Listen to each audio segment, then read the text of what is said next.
Assalamu alaikum, Anas. How are you, brother? Great. How are you doing, Farhan? I'm doing great, Alhamdulillah. So tell us something about yourself, who you are, where are you right now, and where are you from? I'll just start with the last one. I'm from Lagos, Nigeria. I'm currently in Canada trying to, get some kind of certification and begin the long journey, which you call life. And Hmm. I have a background in commerce, which All right. is something that I like doing. I really don't like working, so that's, I think, my biggest pull to commerce because I feel like they say fortune favors the bold. So, you have to start something and do your best and see where it goes. So that's my personal philosophy. So I have a background in commerce and I'm currently pursuing a certification in business admin just to increase my organizational skills and business skills as well. All right. And, have something going right here. So that's my background. That's And great. yeah, that's pretty much it. There is a saying: "The birds of the same feathers flock together." Talk together. I'm also from the commerce background, by the way. I'm also an accounting person. I I see. was an accounting person. I don't much do that Oh, anymore, but I was doing that. All right. So tell me the certificate that you are doing here in Canada. it's a business admin Business certification, administration. and All right. it's a year long, so nothing too, lengthy. I just want to develop some skills which I personally feel like I might not have or might not be up to standard. So just to get those skills going and see where that takes me down the road. The way you mentioned you want to brush up those skills, are these skills related to accounting or your personal development? No, no, personal development. So, in and that has to do majorly with my background because like I said, I come from Nigeria, and Nigeria is a place where there's absolutely no organization from Hmm. traffic to school to life itself. There is absolutely no organization. So Hmm. moving into the Western world where everything has laws that Hmm. constrain everything, like it's more of a different approach. So me Hmm. coming here, I figured that okay, um, in life, you need some kind of organization. And I come from a place that has zero to none. Hmm. Hmm. So my best bet was okay, I moved to this place, which is Canada. All I right. get to learn these skills and then use those skills to develop myself and develop others as well Hmm. down the road. So that's the main reason why I decided to make this big leap in life. All right. So, I mean, what are the real name of those skills that you are looking to develop in yourself? We are going to talk about that as well. But first, you tell me, what is your mother language? Mother language is definitely English because Nigeria is an English speaking country, but I All also right. speak Hausa too. Okay. So that's a West African language. They speak it in Nigeria, northern Ghana, Togo, Mali, Niger, even Hmm. some parts of Saudi Arabia too. Hmm. It's a very broad language, All so right. many places across the continent. So that's also my second language, I guess.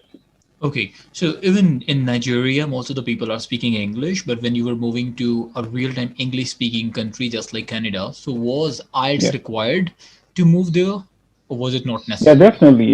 It was. I had to take the IELTS exam. There are Okay. some countries that are exempted, but even Nigeria, as an English speaking country, you are required to have IELTS. But sometimes it also depends on the school. So my school specifically demanded that I take the IELTS exam. So that was what I had to do. All right. And in most of the countries, I have seen that IELTS band is not very high in number. If they want to move to other countries, for example, for Saudi Arabia, it's not a very huge band that you have to score if you want to move to an English speaking country. How was in your case? In I my mean, how? case, it was the school's band was 6.5, but I had no idea because like I hadn't taken IELTS before, so it was something new. So when I learned that, I had to hurry up to do it. So I just had 2 weeks of time, like to prepare myself for it, and I had never seen, like an IELTS example question or anything like that. So I had just 2 weeks to do everything, but Alhamdulillah, I got that through 7.5 and That's brushed amazing. through it. Yeah, thanks. Hmm, that's great. So That's yeah, great. that's my IELTS story.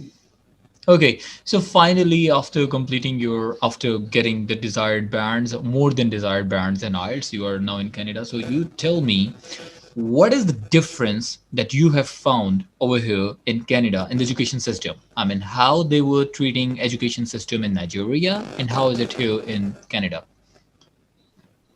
In Nigeria, the educational system is all about we have students, they pay their fees. Now we're just going to teach them. If they understand it, that's fine. If they don't understand it, that's fine. And then we just move along to the next set of students the following year. And if you Okay. don't make it, you just have to repeat. So there's not much focus on students, especially on the individual level, because here in Canada, the main difference is that a teacher always follows up. They always make sure that you understand the fact that you can always ask questions. And if you're, drawing behind in class, you can always come to them and they'll be more than willing to help. They really like it when you approach them with questions and all. But in Nigeria, that's not really the case. And I don't want to say all teachers do that because there are some very nice teachers in Exceptions Nigeria are who do here. the same. Yeah, but speaking generally broadly, teachers in Nigeria just teach because they have to. That's their job. They don't. There's not much passion for it. It's just a job. So I Okay. would say that's the biggest difference between the Nigerian educational system and the Canadian educational system. All right, Anas, just as you have mentioned that in Nigeria, if you do not understand anything, either if you pass your exam somehow, you move on to the next class or you have to repeat your class. So, what's the Yeah. situation over there in Canada? Well, in Canada here, if you fail a course, you have to wait and take it again. But Okay, I don't want to say it's very common, and I also all don't right. want to say it's not common. But some people do have to repeat courses here and there. But generally speaking, if you do your assignments well, you take your tests seriously and your exams, and you follow up in class properly, and you read, the chances of that happening become very, very, very slim because here everything is streamlined, so you know what you're going to be doing when you're going to be doing it. So it makes everything much easier for you. All right. So just as you were saying that teachers in Nigeria are not very passionate about the profession, they are more considering it as a job. How Yes. exactly it is in Canada? That's the first part of the question. Secondly, you also have to tell me, like in Pakistan, it happens in school system to be specific, there is no specific criteria of hiring a teacher that becomes a reason for not having the passionate teachers or a person who is capable of becoming a teacher, a nation builder. So, what's the criteria over there in Nigeria and in Canada? Honestly, the criteria for hiring teachers in Nigeria, because I've been around when like my school, then when I was in school in Nigeria, I've seen where lecturers and teachers would be hired, like in my presence, and all they had to do was complete a particular test, on the subject that they would like to teach or the program that they would like to teach. So if you're a math teacher, they would hand you a paper filled with maths questions and you just had to solve it. And, after that, you just talk to whoever is in charge. And when they feel like you're able to speak or communicate efficiently or just well, that's it. You get hired. There is no background check. There's no, you know, deep, what's it called, observations into your experiences and all. Like it's just you can do it, fine. Here you go. That's the job. But here in Canada, you find out that there's background checks. Teachers have to go through an entire criminal check. They have to do this. They have to do that. There's just so many checks and balances here that it's hard for a teacher to not, be passionate about the job that you get. And because the stress alone to become a teacher, it's not something you would go through if you didn't have the passion. And in Pakistan, it's the same situation, by the way. The way you were saying that in Canada or in developed countries, the way they check the criminal background of the teacher, so they want to see that morally, is this person capable of becoming a teacher or not? So based on that, in Pakistan, teaching profession is not a very a model profession that you can consider that everybody wants to join. It's just an last option. If we are not Yeah. getting job anywhere, so we'll go for the teaching field. This is a very common scenario in Pakistan. How it goes in Nigeria and Canada? Yeah, that's honestly the same. Like the whole unemployment thing around the world, the situation when it comes to unemployment has forced in, especially in developing countries like Nigeria and Pakistan, it has forced so many graduates Hmm. to just search for jobs that on a normal day they would not have considered because there are just no jobs. So it's kind of like what comes your way is what you just take, which goes back to the point we made earlier about them not having the passion for it. It's because it's more of a last resort job to them. Hmm. So Hmm. that passion isn't there. They're just doing it because that's what came their way. There aren't jobs that they can go through because when you study engineering in the university Hmm. and after spending 4, 5, 6 years in the university and you get your engineering degree and then you get out and you're looking for jobs and there are no jobs for about 2 years and then Hmm. all of a sudden a secondary school puts up a sign saying they need a physics teacher and Hmm. you seem to know physics, then that's it. You just have to take it because you haven't had a job for 2 years since you graduated. Hmm. So that passion isn't there. You're doing it because that's all you got. Hmm. So true. And secondly, this is also a very common scenario that people are completing their degrees and they are not getting proper jobs in the market. What do you think? Who is responsible for that? Is it only because there are not much jobs available in the market? Or is it also because the student who has completed his degrees, he is not capable of finding out a job? Or might be there are no proper career counseling training skills provided to the students? I mean, just as we were talking, like they are not trained how to apply for a job. They are not trained. I mean, students specifically in Pakistan, they are not trained how to write a resume even what exactly they have to talk in an interview, how they can talk about their promotion, how they can talk about their increment. They are not trained for these things. They're not trained for careers at all. They are just filled with the input of information. We are just filling out the information with into them, into the student. They don't know where exactly they have to prove the output. What would be the source of output? How do you see that in your country? Well, when it comes to students graduating and not getting jobs after, I would say mostly that's mostly a government problem because when there's development in a country, the government is doing well, the economy is strong. That leads to businesses opening, and businesses opening leads to vacancies, and vacancies lead to, people getting those vacancies, which means jobs, right? So when the government does not function as it should, those businesses that were supposed to have opened up seem to close or not even open up at all. So that leads to a downward spiral when it comes to employment. It's not really the problem or the fault of students because you can attend 6 years, at a university trying to get a degree and you get the degree, even if it's, I don't know the particular grading system that you guys use in Pakistan, but in Nigeria, there's first class, second class, and third class. So third class would be the low guys, and second class upper would be the second class lower, second class upper, and then there's first class. So for those, most people, most average university students always end up in the second class upper or second class lower. And then the Okay. very smart students end up in the first class. Then the guys who just scheme through university end up in, the third class. So those in the second class upper who were supposed to get just jobs, good jobs, not the best jobs. That's for like first class students, but second class upper and lower get nice jobs at least, right?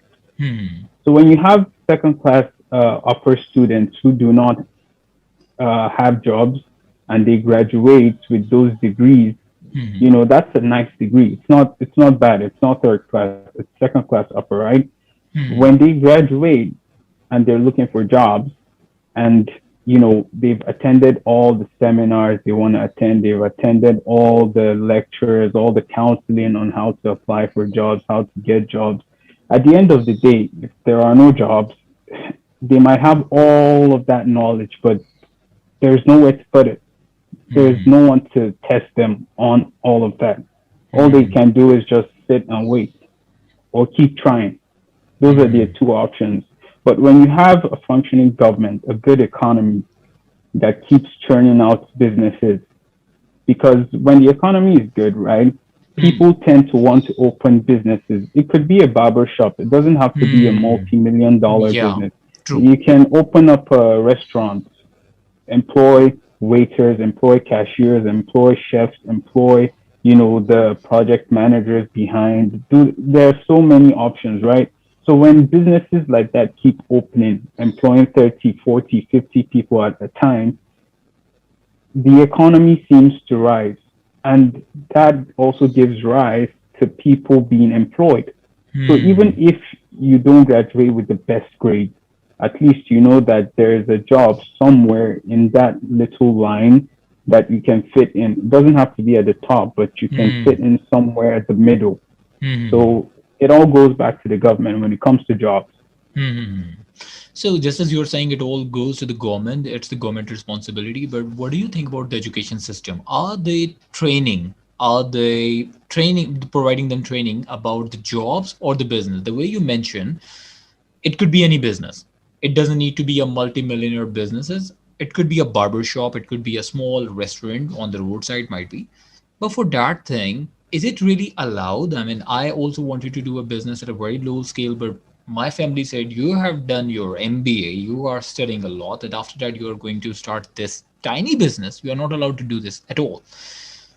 Who do you think is responsible for that? Because I take it like education system. Even you, if you know, if you are from the business administration background, you have to tell me how it goes in Canada specifically. But in Pakistan, how it goes, even if you're doing MBA business administration, it's all about the job thing. We are not trained, we are not tuned in a way that after getting education we have to start a business. It's all about starting a new job. It's all about Yeah. finding a job. It's all about, if you will get the skill, you can be able to work in a big company. It's also about Yeah. working in that. Business skills are not there. What do you think? How can we develop this thing? I mean, even if after studying business people are looking for jobs, and people who are doing business most of the time in Pakistan, to be specific, they are not educated, and Yeah, educated people that go to them. Yeah. yeah, for me, I believe that also goes back to the whole counseling from a very young stage, from a young, Hmm. level, because when you have someone who his entire life, all he or she has dreamed about is, oh yeah, I need to get to this level, I need to graduate, I need to get this degree, because when you get a degree, the next thing is to get a job. Everyone's mind, that's everyone's mindset, or almost everyone's mindset, right? Hmm. You go to school because you need to graduate, Hmm. because you need to get a job so you can have a life, right? Hmm. But people aren't really told from childhood that, okay, you see, in life, you can get a degree, get a job, and still be a business owner, right? Hmm. You don't Hmm. have to always just sit at a desk from Hmm. 9 a.m. to 5 p.m. and just keep, typing or signing documents or writing this Hmm. or that, right? Hmm. And that's the mindset that I believe, like we mentioned at the beginning, Hmm. people are slowly starting to realize, because like I said earlier on too, fortune favors the bold. Like if you take that leap and you decide, okay, this is what I want to do, I'm going to be a risk taker, the Hmm. rewards can be great at the end of the day. So Hmm. people need, personally, I feel like people need to change their mindset to take Hmm. some risks, right? You don't always have to sit at a desk all day long, and you don't always have to wait for, someone to hand you a job offer before you can do something. It's fine if you're just graduating or something like that, and you don't have the financial means to open up a huge business or anything like that. That's also fine. You can go that route too. But either way, I believe it works. But people should just keep at the back of their mind the fact that they can be business owners with their, MBAs or bachelors in business administration.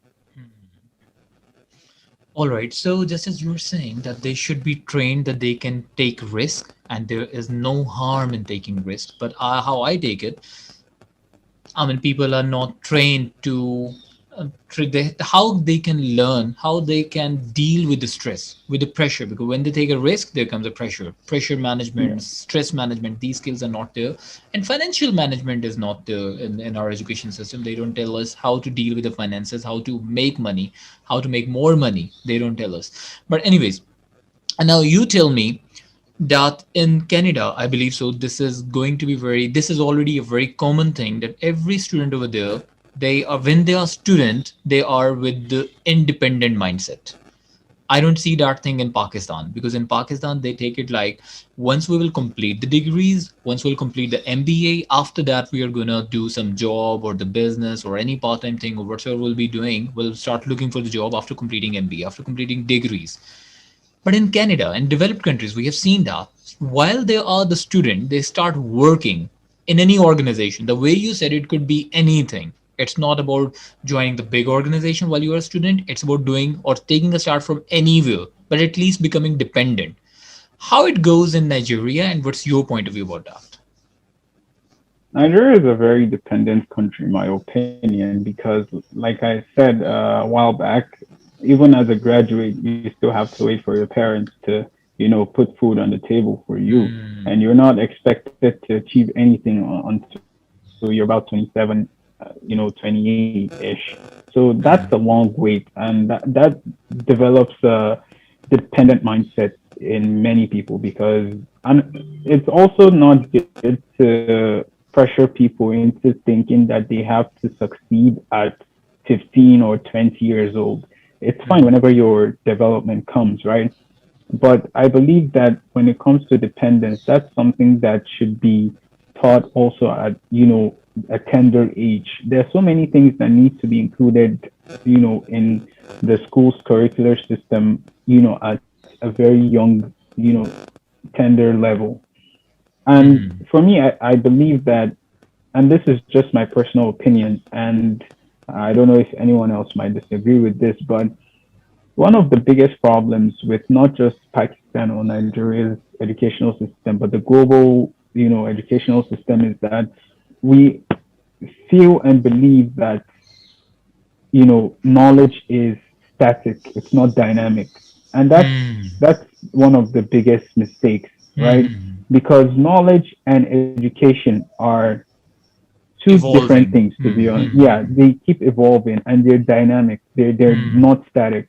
And if you've seen or if you've checked the educational system in the last 30 years, they've just included some new developments here and there, but it's still the same core things, right? There not much has changed at the center. They've just added, oh yeah, there's a new discovery here, there's a new discovery there, and they just add that to, the science topics and all. But at the very core, it's all just the same thing. And it's been the same for the past, I would say, 300 years because Oxford and the rest of them, they've been in vogue since that time. And till this day, they still continue with those same kind of curricular, activities.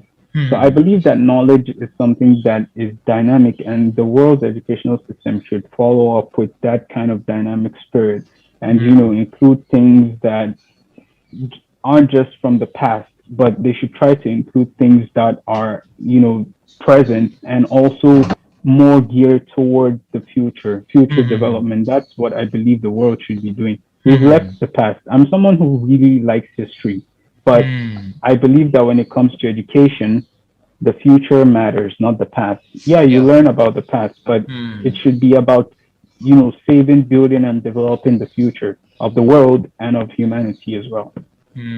True.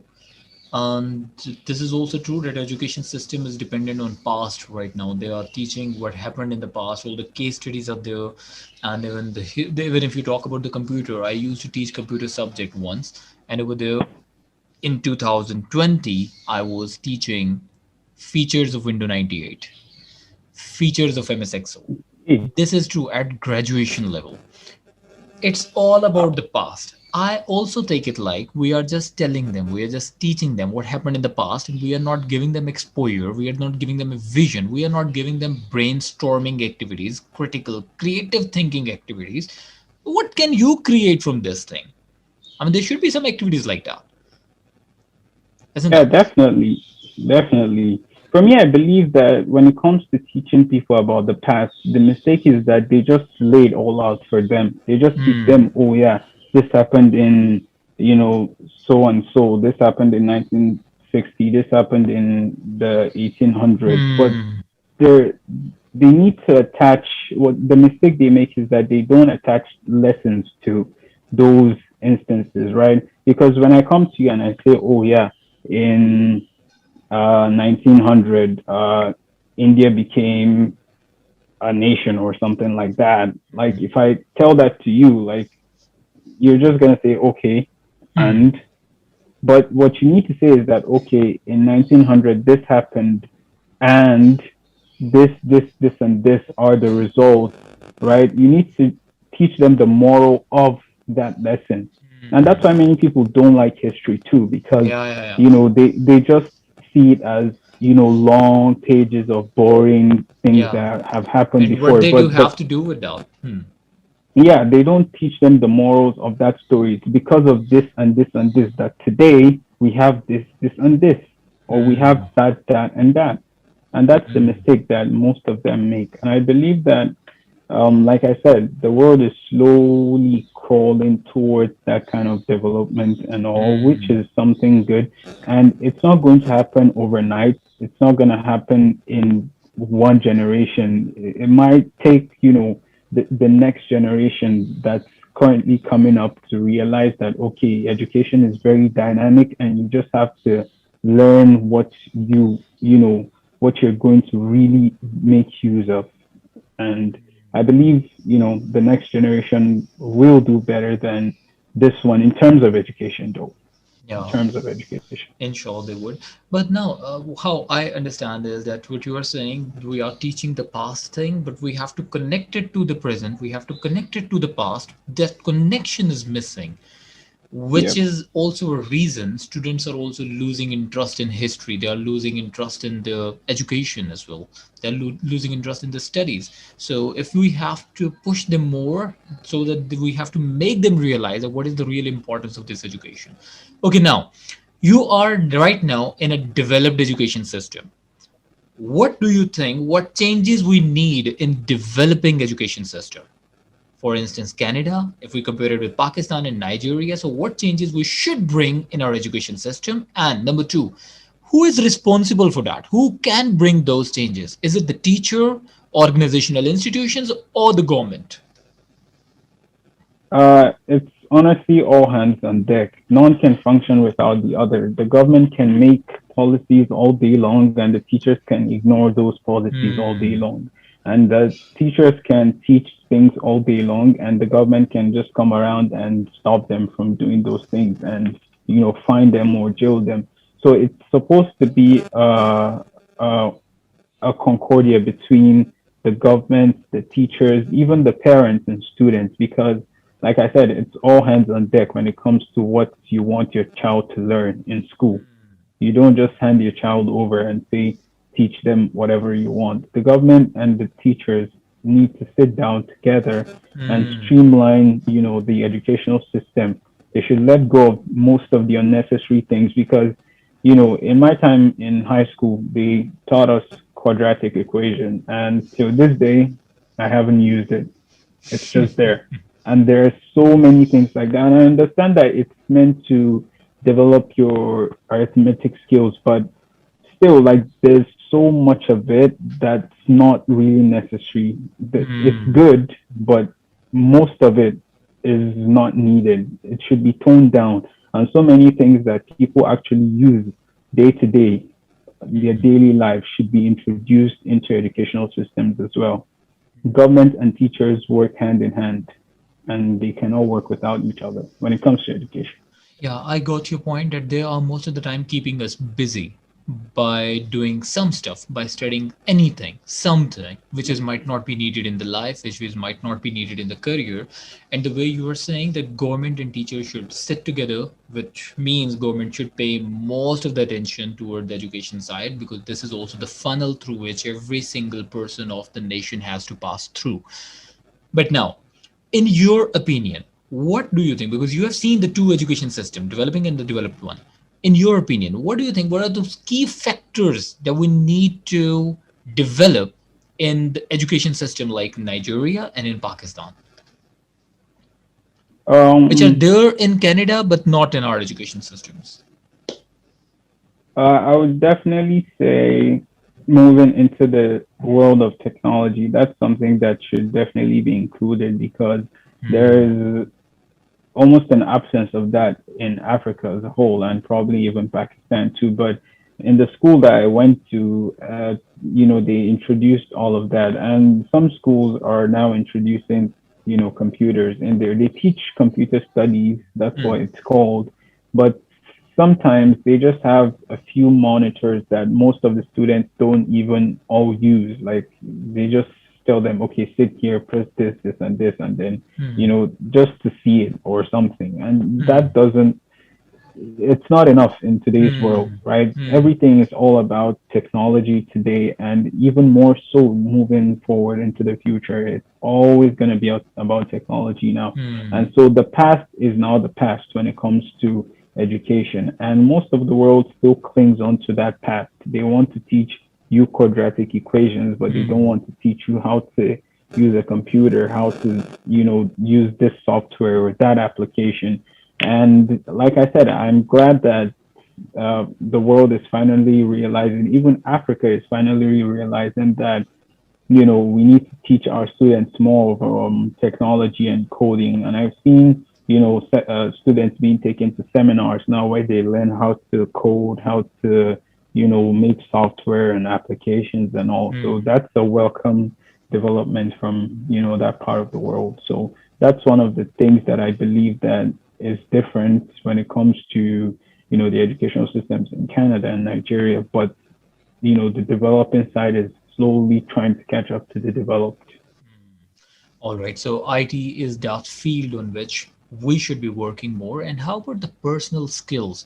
I mean, in Canada, do they provide you some sort of extra trainings, knowledge, awareness trainings, which they were not providing in Nigeria? Did you feel any difference like that? Personal Uh, development, career skills development, and all.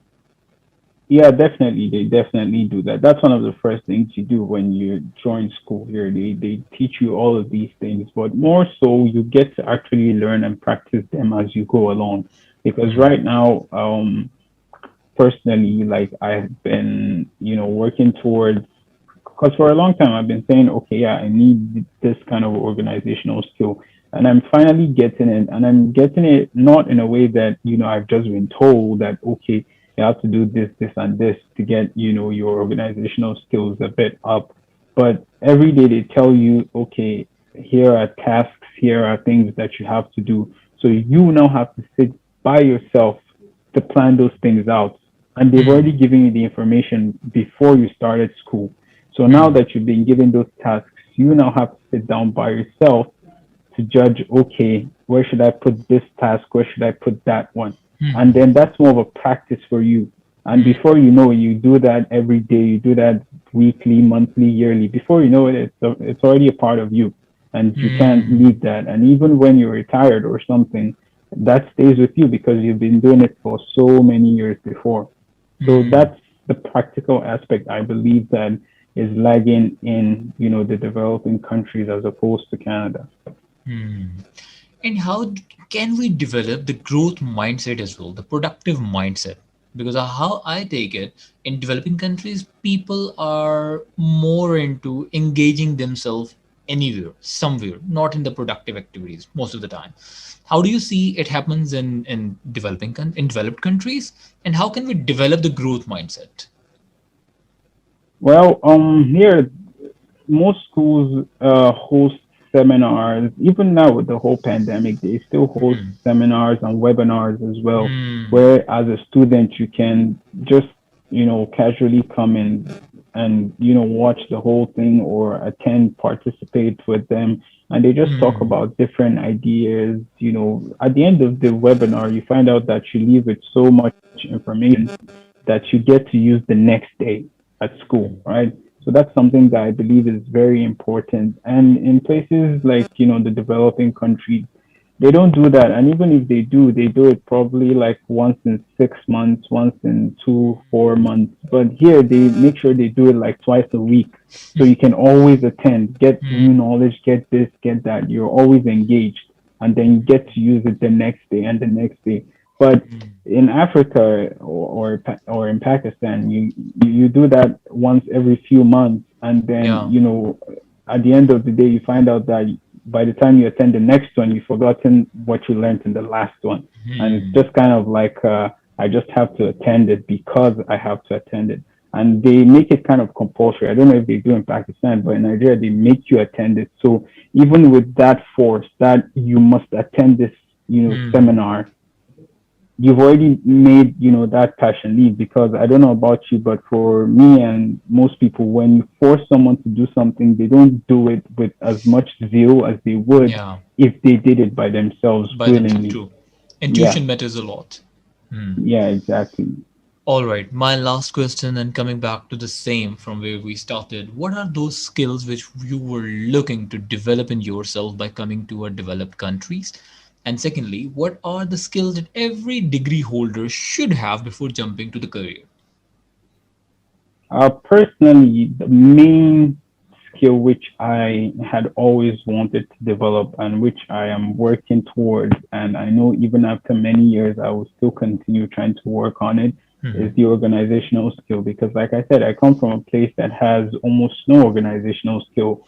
Like you drive out and traffic comes this way and then goes this way, and then Hmm. everyone is just going everywhere. So there is absolutely no organization. And I figured that the rest of the world is organized. And I come from a place that is not organized. And I know that, okay, I do not want to live in this kind of disorganization for the rest of my life. Hmm. So That's great. I figured, all right, I might just move over to a place that has some kind of organization, learn that organization. And if I want, I can then go back to this organization I came from and try to Hmm. organize it and teach people to organize themselves, organize their communities, and then, Amazing. before you know it, it's nationwide and it's now, the whole continent that's trying to look organized or behave Hmm. organized. So organization is definitely something that, you know, moves me. Like I want that organizational skill. And Hmm. then besides that, I would say, motivation, learning to do things without, anyone pushing you to do it. Like Hmm. here, that's something that is all that also stands out. No one tells you what to do. You just have to think that, okay, I need to do this at this time Hmm. and I need to get this done by, this time. So it's something that in Nigeria you don't really have. Because in Nigeria, you know that no matter how bad things get, you always find a way. But Hmm. here, there is no way. There is only one way, which is to get it done. So that's Hmm. something that is also something that I am trying to learn, and something Hmm. that, mashallah, I have slowly been learning too. Alhamdulillah, Alhamdulillah. So just as you have mentioned that you are going to bring change into your own area from where you belong to, what are those key or the top factors that you will start working on when you'll go back there? Uh, Definitely trying to make certain that people understand where they're coming from, and the fact that where they come from is not in any way, at the same level with the rest of the world. They should try Hmm. to up their standards, basically, Hmm. become role models for the rest of the continent. Hmm. Nigeria, they call Nigeria the giant of Africa, but in Nigeria itself, it's not. We know ourselves that in the country we're Hmm. just little people. There's Hmm. not much giant about Africa. I mean, Nigeria, it used to be, but not anymore. So that's something that I definitely would like to see people realize and change. So yeah, that's definitely one factor. Well, that's a wonderful vision you have, and I wish that Allah might give you success into that, which is really a Yeah, man. hard track, a very hard A track to do really hard because, one. yeah, because it's not like, I mean, people who get some awareness, it's so difficult for them to give awareness to the other people as well. And I really wish that Yeah, you become successful into that thing, and we all should be able to bring some changes into the society, into the people mindset, so that we should grow as a nation, not as an individual. So, Anas, thank yeah, you so man. very much for your time. It was lovely listening to you, and Anytime. yeah, and we also explored so many points. I hope so that the viewers will also get benefit from this video. So, thank you so very Yeah, much for man. your time, Anas. Thank you. Take care. Anytime, Farhan. Thank you. Stay safe Bye. and keep changing Pakistan as well. Yeah, we are trying our Thank you best so to. much. Thank you so much. Take Yeah, care. Bye bye. hopefully. Okay, take care. Bye. Allah Hafiz.